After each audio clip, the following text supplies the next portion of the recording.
E aí, galerinha da sala virtual, estamos aqui de volta para dar continuidade a essa parte de emergências obstétricas e hoje a gente vai falar especificamente nesse bloco de síndromes hemorrágicas, tá? A gente já falou aí de toda a parte de síndromes hipertensivas e vamos hoje focar nas síndromes hemorrágicas. Para quem ainda não me conhece, professora Adriana Borralho, estou aqui com vocês. Já liga aí na telinha para a gente acompanhar. Então, vamos lá. Aqui, emergências obstétricas, deixa eu colocar aqui a canetinha para a gente acompanhar melhor. Então, vamos lá, vamos falar aqui de síndromes hemorrágicas. As síndromes hemorrágicas, galera, elas podem ser divididas nas hemorragias da primeira metade da gestação e nas hemorragias da segunda metade da gestação. Então, primeira metade da gestação, nós temos o abortamento, a gravidez ectópica, a moleidatiforme, que é a neoplasia trofoblástica, e o descolamento córeo-amniótico. E as hemorragias da segunda metade da gestação, nós temos a placenta prévia, descolamento prematuro da placenta, rotura uterina e vasa prévia. Aqui a gente vai enfatizar justamente aquelas situações de cada período, que mais caem em prova porque são as que mais matam, tá? Então, aqui tem a questão do abortamento e aqui na segunda metade da gestação, principalmente a placenta prévia e o descolamento da placenta, tá? Então, vamos lá para hemorragias da primeira metade da gestação. Então, galerinha, o abortamento.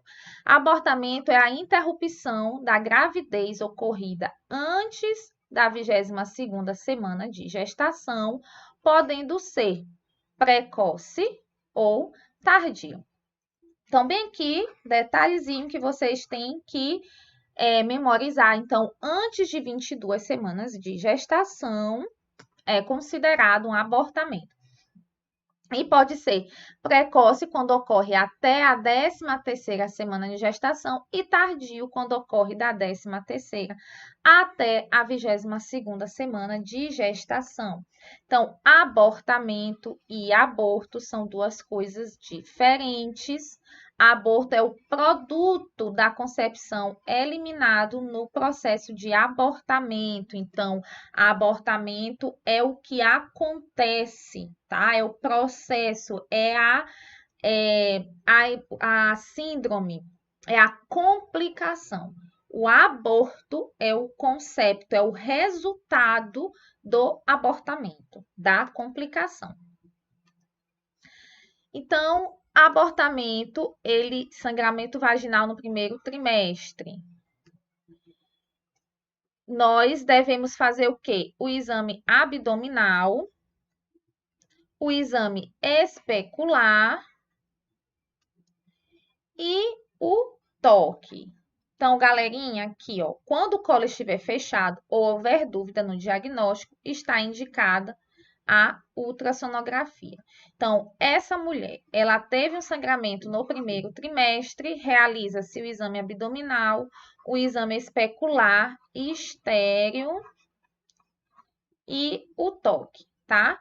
E aí, no caso de dúvidas, pode estar solicitando a ultrassonografia. Aí, a gente tem aqui a ameaça de abortamento. A gente tem pouco sangramento, o colo uterino fechado, o volume uterino compatível com o esperado para a idade gestacional e sem sinais de infecção. Então, gente, e esses dados são extremamente importantes. Eu trouxe para vocês de forma bem sucinta, tá? Bem objetiva. Então, na ameaça de abortamento, tem pouco sangramento, e aí, quando o profissional vai examinar, esta mulher está com o colo fechado e não tem sinais de infecção. Na ameaça de abortamento, não existe indicação de internação hospitalar, tá? Não tem indicação de internação hospitalar. A orientação é o repouso, analgésico, se apresentar dor, evitar relações sexuais e retornar ao atendimento pré-natal. Gente, muito importante essa observação aqui, tá? Porque na prática a gente vê que o uso de progesterona é muito recorrente, porém não há evidências do benefício do uso da progesterona nesses casos, tá? Ameaça de abortamento, não há evidências de benefício do uso de progesterona nesses casos. Aí a gente vem para o abortamento completo. Gestações com menos de 8 semanas e a perda sanguínea e as dores diminuem ou cessam após a expulsão do material ovular.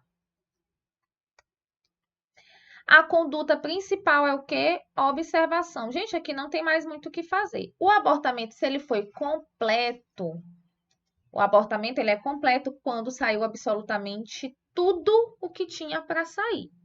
Então, aqui, provavelmente, essa mulher vai cursar aí com bom prognóstico, não tem muito o que fazer. A conduta principal é observar. Observar sempre com atenção ao sangramento ou infecção uterina. Aí aqui que é o que a gente tem que ter mais cuidado. Abortamento inevitável ou incompleto. O sangramento é maior que na ameaça do abortamento. As dores costumam ser maior que na ameaça. E aí aqui, logicamente, esse colo ele vai estar aberto, tá? Então, a primeira conduta vai ser o quê?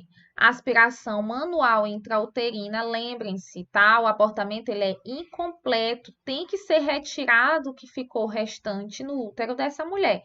A primeira conduta não é a curetagem, a primeira conduta é a aspiração manual intrauterina. A segunda conduta vai ser a curetagem uterina.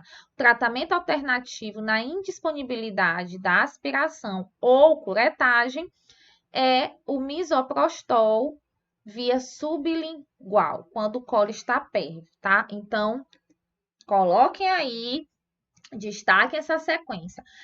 No abortamento, na ameaça de abortamento, não tem muita.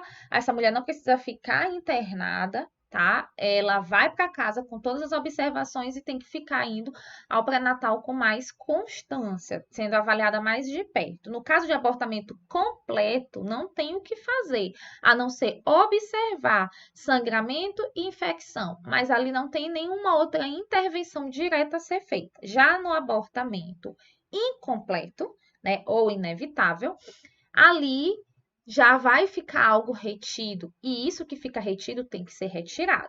A gente escuta falar muito de curetagem, mas a curetagem não é a primeira conduta. A primeira conduta é a aspiração manual intrauterina. E nesses casos, se nenhuma das duas situações surtiram efeito ou estão disponíveis, misoprostol via sublingual. E no abortamento retido, aqui no caso, não saiu absolutamente nada, ou seja, é feito uma ultrassom e percebeu-se que aquele feto, não é nem feto, né? Que aquele produto, ele é um embrião que ele está morto, está sem vida. Então, não colocou nada para fora, mas não tem mais vida. Então, é um abortamento retido nesses casos. O colo encontra-se fechado. Gente, detalhes importantíssimos, tá? E não a perda sanguínea. É aqueles casos onde o bebê vai a óbito, o embrião vai a óbito e a mulher não sentiu nada, não perdeu sangue e o colo encontra-se fechado. Às vezes ela sente uma dor. A primeira conduta é o que? Misoprostol via vaginal. A curetagem é indicada nos casos de restos ovulares ou placentários. Em gestações com menos de 12 semanas, pode ser utilizada a aspiração. Olhem esses detalhes relacionados com abortamento incompleto. Nesse caso, a primeira conduta é o misoprostol. E aí, depois, caso fiquem restos ovulares ou placentários, a curetagem. E nos casos de menos de 12 semanas, a aspiração. Olha aqui essa palavrinha, ó, pode, tá? Pode ser feito, mas aqui de intervenção sem ser medicamentosa, nos casos de abortamento retido, é a curetagem, se ficarem restos placentários. O abortamento infectado, né? É quando aconteceu a infecção e geralmente acontece devido ao manuseio da cavidade uterina com técnicas inadequadas do aborto provocado. Então, acontece muito casos de abortamento infectado nos casos que são provocados. Manifestações clínicas, febre, sangramento genital com odor fétido, isso aqui é uma das principais, acompanhado de dores abdominais ou eliminação de pus através do colo uterino. A principal conduta é iniciar a antibioticoterapia, claro, né? Aí a gente vem para a gravidez ectópica, que é o quê? A anidação do ovo fora da cavidade uterina. Qual é o tipo mais frequente? A gravidez tubária. A dor e o sangramento vaginal são os sintomas mais importantes da gravidez ectópica. Olha só, os sintomas mais importantes: dor e sangramento vaginal. O sangramento pode ser de pequena intensidade e ou regular. O tratamento, ele é clínico, realizado com metotrexato, ou pode ser também cirúrgico. O tratamento cirúrgico pode ser dividido em conservador e radical. No conservador, a trompa é preservada e no radical é realizada a salpingectomia. Então, galerinha, olhem só esses detalhes importantes, né? Tantas informações. Gravidez ectópica, a mais comum, a que mais acontece, é a gravidez tubária. E, gente, logo quando a gente pensa em gravidez ectópica, o que que vem na cabeça? Cirurgia, precisa ser retirado aquele embrião, aquele ovo daquele lugar, não é isso? Mas a primeira conduta, o tratamento, ele pode ser conservador, clínico. Não é obrigatório que seja realizada cirurgia, tá? Pode ser utilizada a medicação, o MTX, para poder fazer o tratamento dessa gravidez ectópica, né? Principalmente a tubária. Ou pode ser também cirúrgica, e a cirúrgica pode ser retirada tudo, né? Pode ser radical ou pode ser conservador. A mole datiforme, né, que é a neoplasia trofoblástica gestacional benigna, ocorre com pouca frequência e é um tumor benigno. Pode ocorrer sangramento indolor e de intensidade progressiva. Cachos de uva. Então, esse aqui já é batido, né? Quando falar em cachos de uva, a gente fala de mole datiforme. A ultrassonografia é o método mais preciso para diferenciar a gestação normal da prenhez molar, da gravidez molar, da mole datiforme. Então, aqui, ó, ultrassonografia, método mais preciso. E o descolamento corioamniótico, sangramento genital de pequena intensidade diagnosticado por exame ecográfico. Então, aqui é uma ecografia e tem geralmente uma evolução boa, um prognóstico bom, não representa quadro grave de risco materno ou ovular. Gente, tem muita gente que confunde, gente que eu digo até profissionais, tá? Descolamento corioamniótico com descolamento de placenta.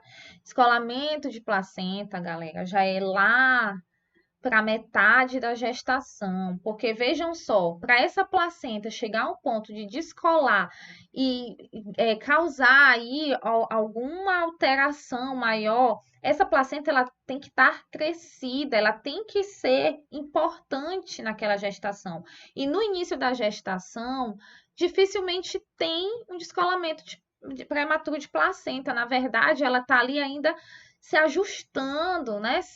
Se prendendo nesse útero.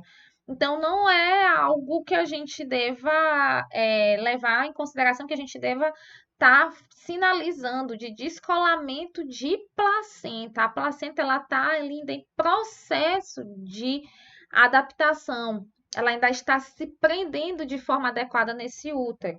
Então, primeira metade da gestação, a gente fala de descolamento corioamniótico, tá? Fiquem atentos. A conduta ela é conservadora, consiste no esclarecimento à gestante com as mesmas orientações de ameaça de abortamento. A gente vai entrar, então, nas hemorragias da segunda metade da gestação, que aqui é justamente o que mais despenca em prova ainda hoje. Tá batido? Tá, mas é o que mais despenca em prova e a gente sempre tem que estar revisando. Hemorragias da segunda metade da gestação, vamos iniciar então com ela, placenta prévia. É a implantação da placenta no segmento inferior do útero, tá? Ou seja, aqui está o colo do útero e essa placenta ela não pode ficar aqui nessa região, mas ela vem e se prende aqui perto ou em cima, tá? Pode ser classificada em baixa, marginal ou completa.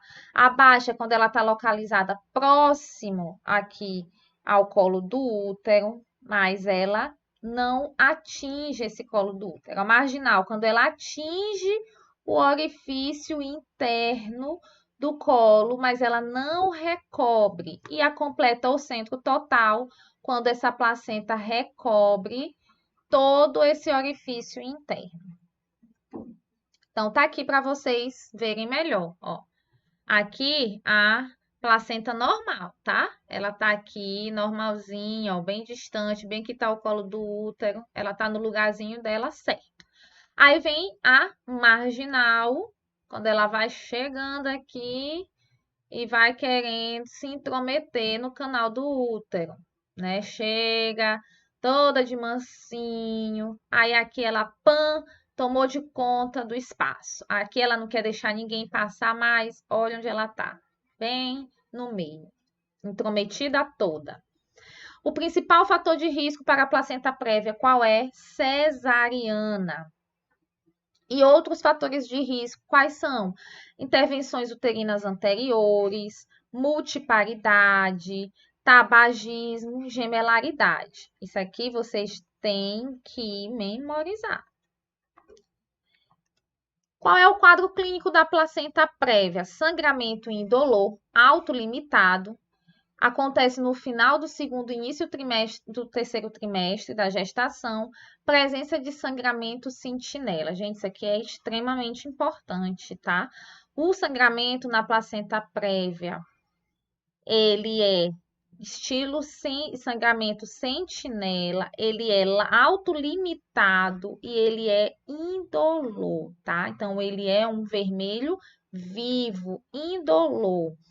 O exame de toque nunca, gente, importantíssimo. O exame de toque nunca deve ser realizado até que se tenha total conhecimento da localização exata dessa placenta, porque pensa, se essa placenta tiver centro total, se ela for uma placenta prévia completa, aí o profissional vai lá, faz o toque e pega na placenta dessa mulher para ela desenvolver uma infecção. É assim, ó. Então, não tem certeza de onde está de fato localizada essa placenta, nunca realizar o toque. E o diagnóstico, ele é realizado principalmente pela ultrassonografia abdominal, tá? Então, placenta prévia, ultrassonografia é o diagnóstico, é realizado principalmente pela ultrassonografia, juntamente, claro, com o quadro clínico.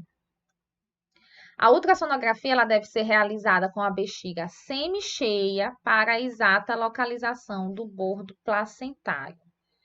Condutas. O pré-natal ele deve ser em centro especializado. Essa mulher não pode ter relações sexuais. Ela deve realizar corticoterapia para maturidade pulmonar, porque o risco de ter um parto prematuro é maior. Suplementação de ferro, que na verdade essa mulher já deve fazer rotineiramente. E prescrição de imunoglobulina anti-D em gestantes RH negativo, tá? Quando ela estiver com sangramento. Não há necessidade de internação hospitalar até o parto. Olha essa informação, que importante. Não tem necessidade de internação hospitalar até o parto. E o tipo de parto, galera? Vamos lá. Ah, professora, claro que tem que ser cesariana. Gente, placenta prévia marginal de menor grau, com borda fina e apresentação cefálica encaixada, a gente tem que indicar o parto vaginal. Seguinte, claro que quando chega lá na prática, a gente sabe que é tudo muito diferente. E é aqui que muitas das vezes a banca te pega, porque às vezes você tem uma vivência daquela área e você, na prática, não, a prática é assim. Claro que numa placenta prévia, o parto ele tem que ser cesariano. Mas, gente, a primeira indicação é o parto vaginal. E aí você tem que ver a situação. Então, se é uma placenta prévia marginal, a primeira indicação é um parto vaginal, tá?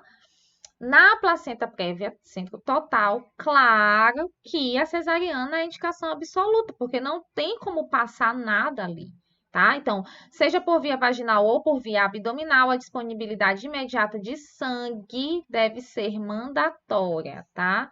Então, é a presença do sangue que vai dizer como que vai ser esse parto. Se essa mulher estiver sangrando muito, pouco, como é que estão os sinais vitais dela. Aí a gente vai entrar aqui agora, então, no descolamento prematuro de placenta.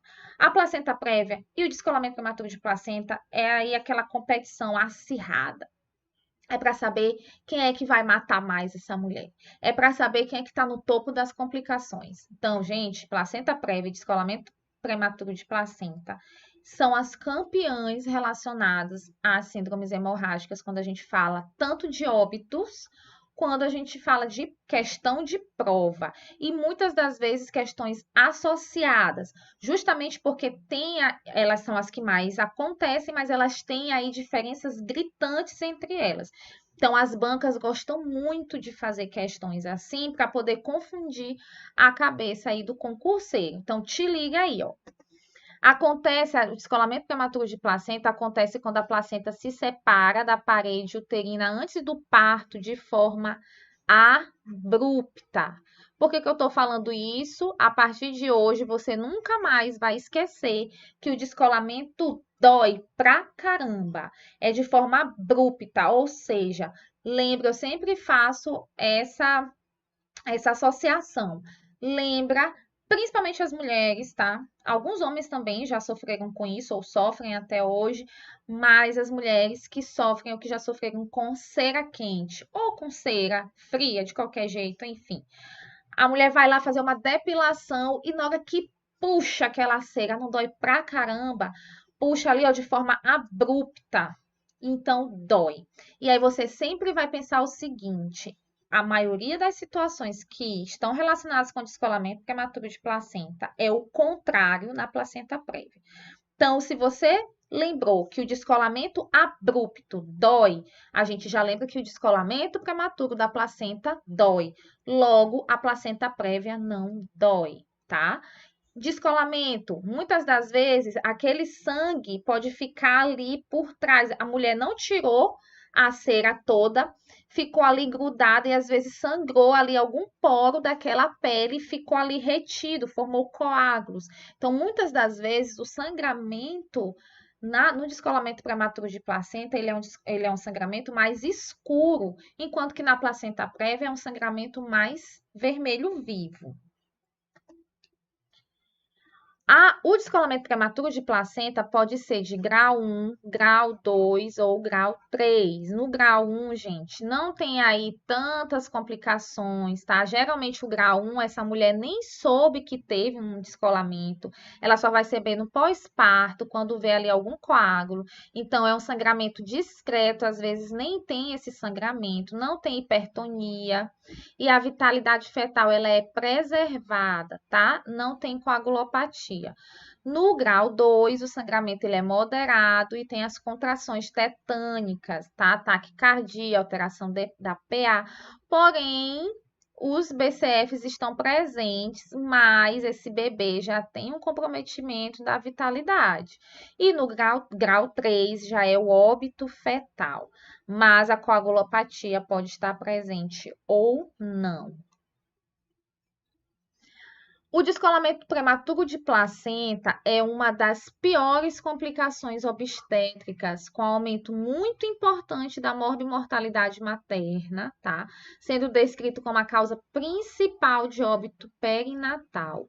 Ocorre hipertonia uterina com sangramento oculto? Ocorre sim, muitas vezes, e a instabilidade hemodinâmica pode ocorrer mesmo sem a presença visível de sangramento, porque muitas das vezes esse sangramento fica retido, mas ela está tendo sangramento, está sangrando lá no útero dessa mulher, mas muitas das vezes não está saindo, porque está ficando ali por trás dessa placenta, e essa mulher começa a ter complicações de instabilidade hemodinâmica por conta do sangramento, tá?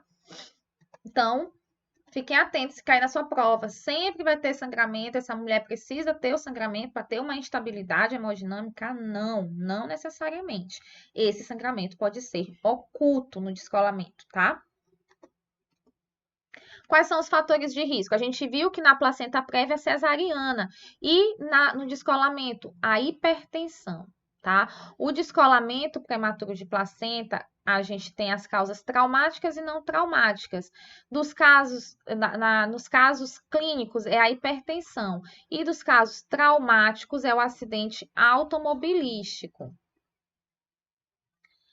Aí a gente tem rotura prematura de membranas ovulares, cesariana prévia, tabagismo, idade materna avançada, o uso de drogas, especialmente cocaína, crack e álcool, tá? Trauma abdominal direto, descolamento em gestação anterior. Então, a mulher que já teve um descolamento anterior, ela tem maior chance, amniocentese e cordocentese. Isso aqui são os outros fatores de risco, mas a hipertensão é o mandatório, tá? Não esqueçam disso. Placenta prévia, cesariana, DPP, hipertensão. Qual é o quadro clínico do descolamento prematuro de placenta? Olha aqui, dor abdominal, sangramento de quantidade variável e história de hipertensão. A ultrassonografia, galera, tem um papel muito limitado. Outra diferença muito importante quando a gente compara com a placenta prévia. O diagnóstico do descolamento prematuro de placenta, ele é clínico, tá? Clínico. A ultrassonografia, ela tem pouca influência no descolamento prematuro de placenta, diferentemente da placenta prévia. As condutas.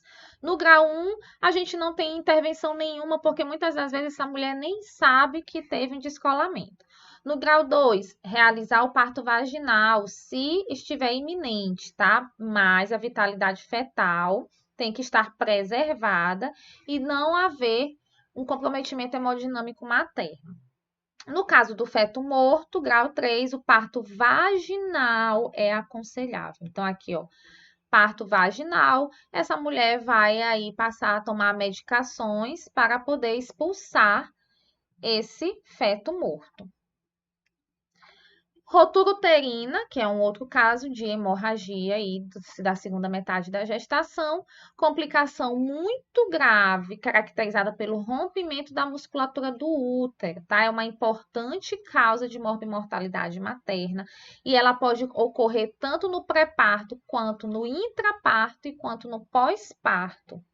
O maior fator de risco é a presença de cicatriz uterina. É só pensar que se já teve um corte ali, principalmente vários cortes, a probabilidade de romper é muito maior. Então, a rotura uterina, principal fator de risco é a cicatriz. O trauma abdominal é importante causa de rotura uterina pré-parto. E qual é a conduta? Laparotomia imediata. Em geral, é necessário realizar a esterectomia. E a vasa prévia, ela acontece o quê? Devido à inserção anormal dos vasos fetais. Então, gente, a vasa prévia é uma complicação relacionada ao feto, tá? Então, aí, ó, vasos fetais inseridos de forma anormal dentro das membranas, acontecendo sangramento dos vasos fetais, que atravessam as membranas amnióticas, passando pelo orifício interno do colo. Então, a perda sanguínea, ela é de origem fetal e é uma condição urgente, bem mais complicada, Por quê? Porque está relacionado com o feto. O diagnóstico ele pode ser feito por toque vaginal e amnioscopia. E a principal conduta é a indicação de cesariana, tá? Então, nos casos de vasa prévia, a gente realiza a cesariana. Tá, galerinha? Então a gente fecha aqui essa parte de síndromes hemorrágicas. Um prazerzão estar aqui novamente com vocês. Vamos nos encontrar muito mais vezes, tá? E é isso. Estamos juntos. Podem contar comigo. Qualquer dúvida, podem chamar no direct, podem mandar um e-mail, podem sinalizar aí, tá bom? Até mais. Tchau, tchau.